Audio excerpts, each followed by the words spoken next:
आदाब नाजरीन, इस्तकबाल है आप सभी का मुल्क की बात में। मैं हूं आपके साथ पिंकी सहगल। खबरें शुरू करने से पहले एक नज़र सुर्खियों पर। इजराइल गजा में नस्लकुशी मुर्तकिब, एमनेस्टी इंटरनेशनल। इजराइल ने रिपोर्ट को बताया झूठ का पुलिंदा। बाबरी मस्जिद शहीद की आज 32वीं बरसी। यूपी के अयोध्या, संभल, मथुरा समेत कई जिलों में हाई अलर्ट। गाजियाबाद में मस्जिद में नमाज पर लगी पाबंदी, सिंचाई महकमा ने जारी किया नोटिस। इंडियन यूनियन मुस्लिम लीग ने मनाया मस्जिद की हिफाजत का दिन, डीएम के जरिए से सदर को सौंपा मेमोरेंडम।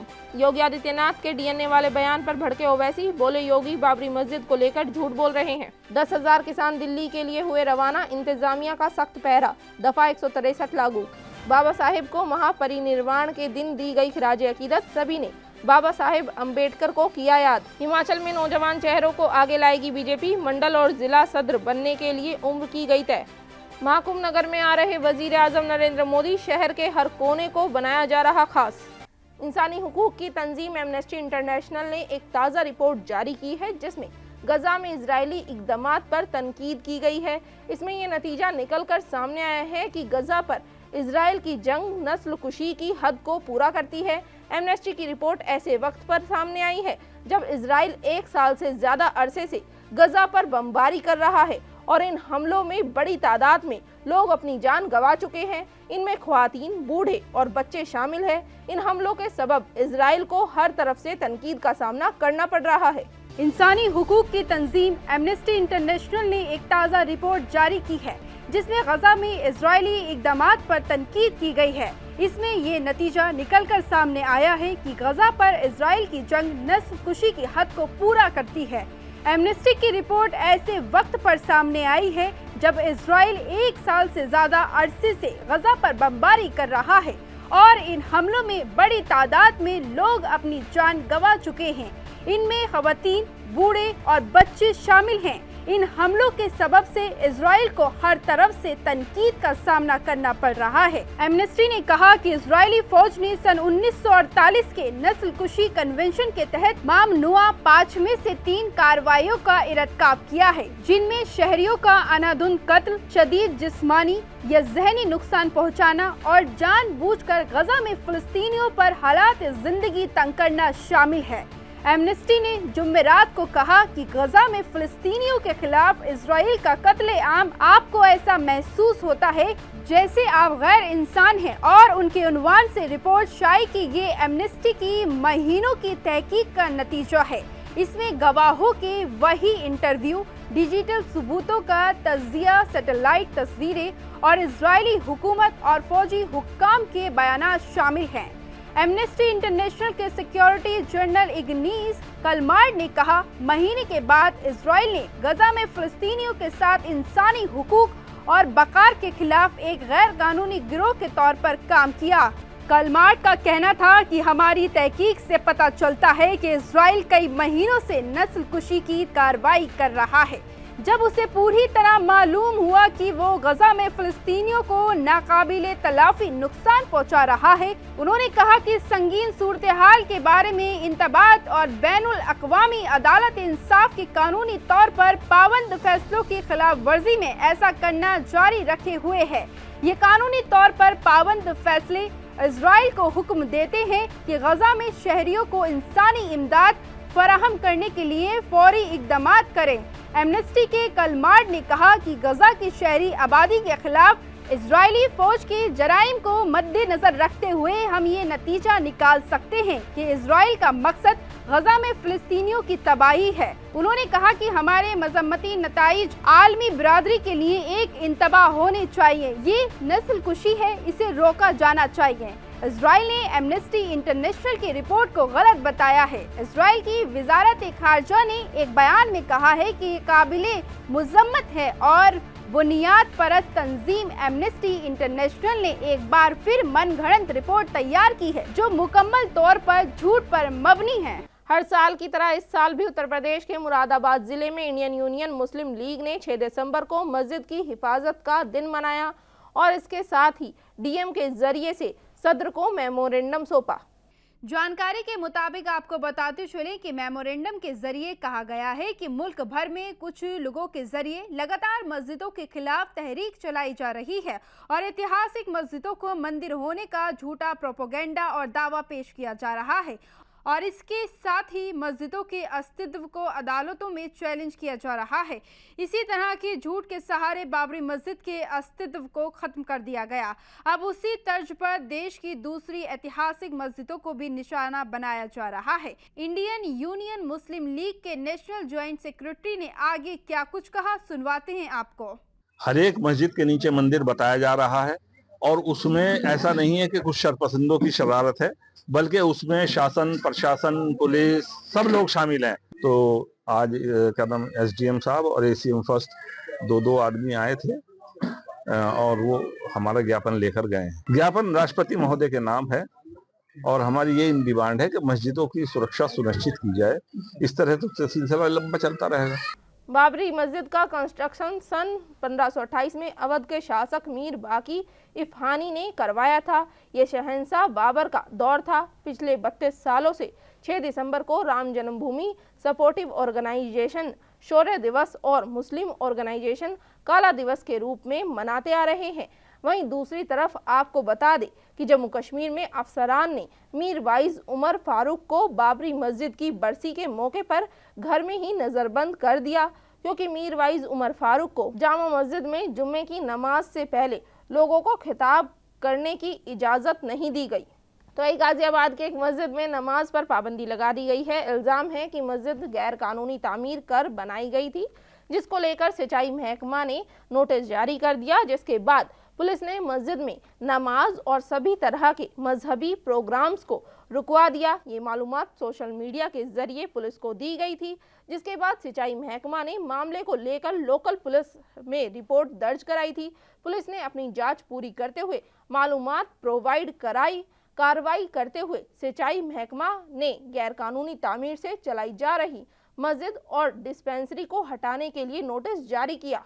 तो दिल्ली हाई कोर्ट ने आम आदमी पार्टी के साबिक काउंसलर ताहिर हुसैन को राहत दे दी है। कोर्ट ने उनके खिलाफ फरवरी 2020 में नॉर्थ ईस्ट दिल्ली में हुए तशद्दुद से जुड़े हादसे में दर्ज एक एफआईआर को रद्द कर दिया है। बता दें, जस्टिस सुब्रमण्यम प्रसाद की बेंच ने फैसला सुनाते हुए कहा है कि सुप्रीम कोर्ट के जरिए बनाए गए कानून के मुताबिक ये हुक्म देना सही है। रिकॉर्ड पर मौजूद मटेरियल्स का रिव्यू करने पर कोर्ट ने पाया कि दोनों एफआईआर में लगभग 9 आम चश्मदीद गवाह और कुल 23 गवाह हैं।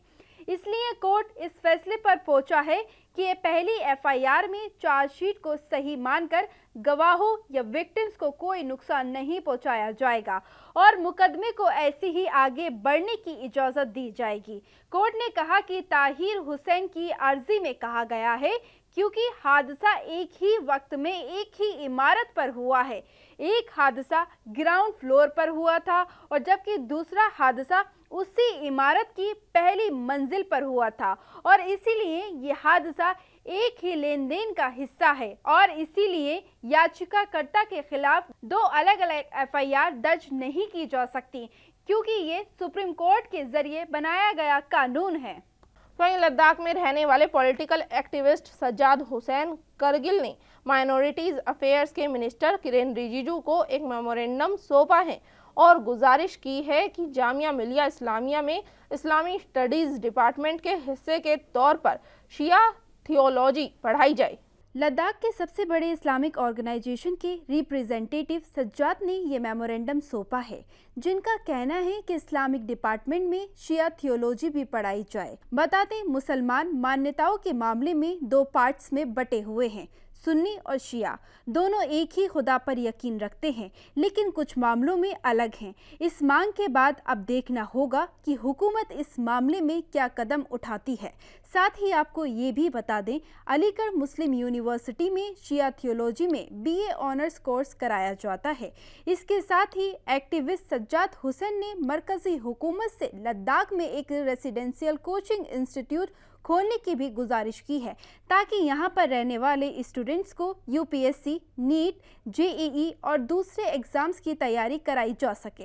यूपी के सीएम योगी आदित्यनाथ के एक बयान को लेकर काफी तनाजा खड़ा हो गया है। इस मामले में अपोजिशन के लीडरान के बयान आ रहे हैं।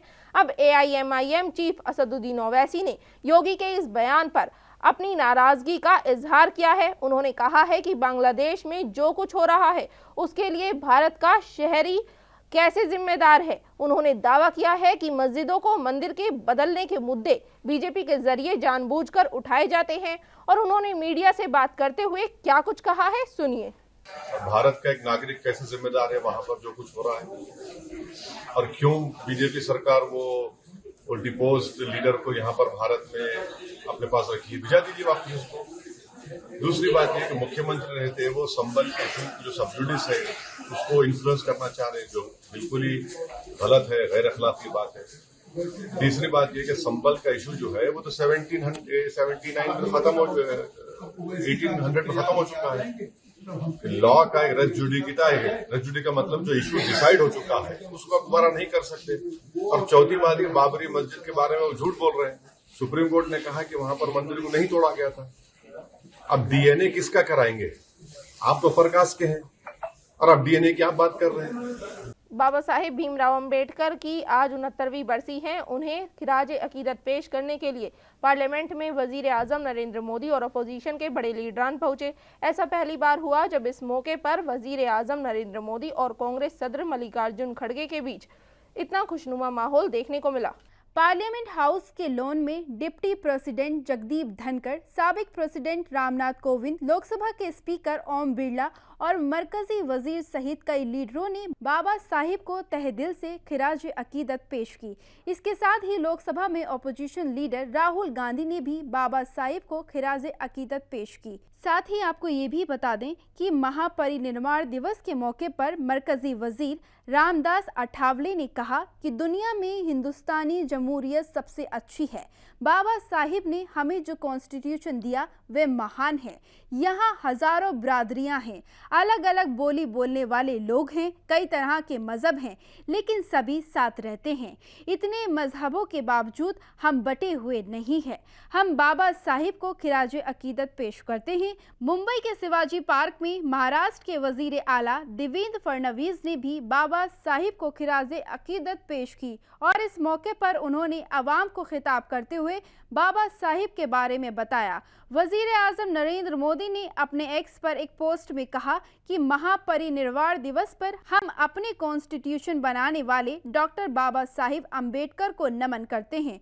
उन्होंने कहा डॉक्टर अम्बेडकर का काम पीढ़ियों को आगे बढ़ने में मदद कर रहा है। आज हम उनके योगदान को याद कर रहे हैं। तो एक बार फिर किसानों ने अपनी मांगों को लेकर दिल्ली आने की ठान ली है। हर बार किसान दिल्ली के लिए कूच करते हैं लेकिन उनको बॉर्डर पर ही रोक दिया जाता है। लेकिन इस बार किसान अपनी मांगों को लेकर शंभू बॉर्डर से दिल्ली के लिए कूच कर गए हैं। 297 दिनों से बॉर्डर पर डटे किसान शंभू बॉर्डर से दिल्ली के लिए निकल चुके हैं। शंभू खनौरी बॉर्डर पर करीब 10,000 किसान इकट्ठा होकर दिल्ली के लिए रवाना हो चुके हैं। इन सभी को रोकने के लिए दोनों बॉर्डर्स पर पैरामिलिट्री फोर्सेस की 29 कंपनियों को तैनात कर दिया गया है। किसान तंजीमों ने अभियान को दिल्ली चलो का नाम दिया है। किसान लीडर सरवण सिंह पंधेर ने कहा कि किसानों का 101 सदस्यीय मरजीवरा जत्था जाएगा। सरवण सिंह ने कहा कि ग्रुप दिल्ली की ओर कूच कर चुका है। उन्होंने कहा कि अब हुकूमत क्या करेगी ये उन्हें सोचना है। उन्होंने कहा अगर हुकूमत उन्हें मार्च करने से रोकती है तो ये उनके लिए नैतिक जीत होगी। आगे कहा कि मरकज और रियासत में उनके लीडर नियमित रूप से कह रहे हैं कि अगर किसान ट्रैक्टर ट्रॉली नहीं लाते हैं तो कोई ऐतराज नहीं होना चाहिए। इसलिए अगर हम पैदल दिल्ली जाते हैं तो किसानों को रोकने की कोई वजह नहीं होनी चाहिए। किसानों के दिल्ली कूच से पहले NH 44 पर शंभू बॉर्डर पर सिक्योरिटी कड़ी कर दी गई है और हरियाणा और पंजाब पुलिस ने प्रदर्शनकारियों की बढ़ती भीड़ को काबू करने के लिए ज्यादा फोर्स तैनात कर दी है। अंबाला डिस्ट्रिक्ट एडमिनिस्ट्रेशन ने BNSS की धारा 163 के तहत एक हुक्म जारी किया है। इसमें जिले में 5 या 5 से ज्यादा लोगों की किसी भी गैर कानूनी सभा पर रोक है। जारी ऑर्डर के मुताबिक अगले ऑर्डर तक पैदल गाड़ी या फिर किसी और साधनों से कोई भी जुलूस निकालने पर पूरी तरह से पाबंदी लगा दी गई है।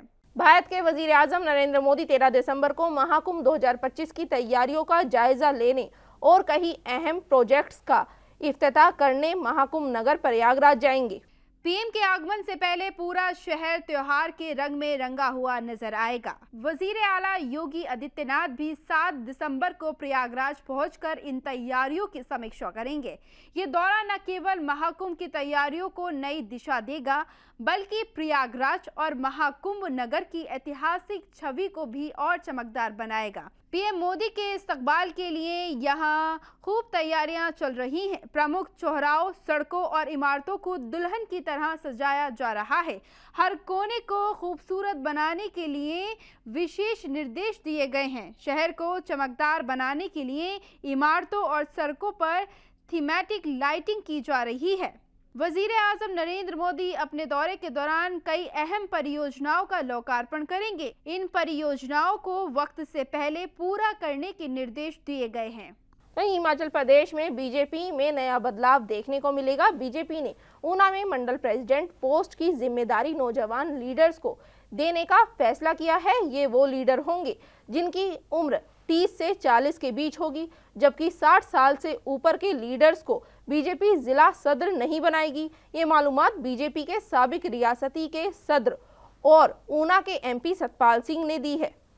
न्यूज़ एजेंसी के मुताबिक आपको बताते चलें कि सतपाल सिंह सत्ती का कहना है कि इस फैसले का मकसद नौजवानों के चेहरे को आगे लाना है ताकि पार्टी नई ऊंचाइयों को हासिल कर सके।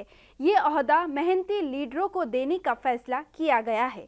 साथ ही आपको ये भी बता दें कि सतपाल सिंह सत्ती ने एक सवाल के जवाब में कहा कि वे बीजेपी के रियासती सदर की रेस में नहीं हैं और नए लीडरों को मौका देने पर जोर दिया।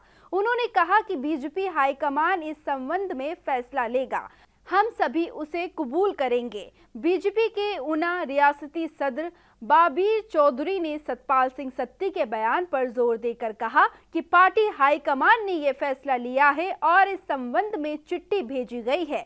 ये साफ कहा गया है कि जिन नौजवानों लीडरों का जनाधार है उन्हें बीजेपी आगे लाएगी।